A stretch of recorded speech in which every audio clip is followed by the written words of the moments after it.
कुरुक्षेत्र के मैदान में युद्ध की तैयारियां चल रही थीं। अर्जुन अपने मित्रों और परिजनों को विरोधी पक्ष में देखकर असमंजस में थे। क्रोध और शोक के आवेग में उन्होंने युद्ध करने से इनकार कर दिया। तभी श्री कृष्ण अर्जुन के सारथी और मित्र के रूप में उन्हें भगवद गीता का ज्ञान दिया।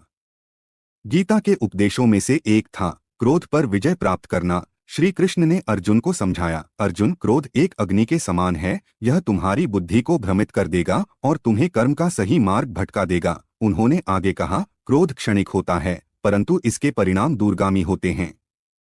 इससे लिए गए निर्णय गलत हो सकते हैं, जिनका पछतावा जीवन भर रह सकता है। श्री कृष्ण ने अर्जुन को यह भी बताया कि क्रोध को दबाना भी ठीक नहीं। दबा हुआ क्रोध ज्वालामुखी के समान कभी भी फूट सकता है। तो क्रोध को कैसे नियंत्रित करें, इसका उपदेश देते हुए कृष्ण ने कहा, अर्जुन, सबसे पहले क्रोध आने पर थोड़ा रुक जाओ।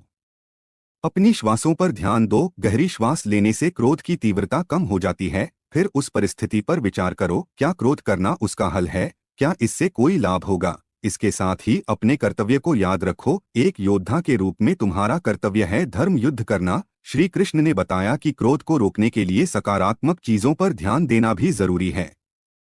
उन्होंने कहा, अर्जुन, अपने प्रियजनों के चेहरे, प्रकृति की सुंदरता या ईश्वर का ध्यान करो। इससे तुम्हारा मन शांत होगा और क्रोध कम हो जाएगा। अर्जुन ने श्री कृष्ण के उपदेशों को ध्यान से सुना और धीरे धीरे उनका क्रोध शांत होता गया। उन्होंने अपने कर्तव्य को समझा और युद्ध करने का निर्णय लिया।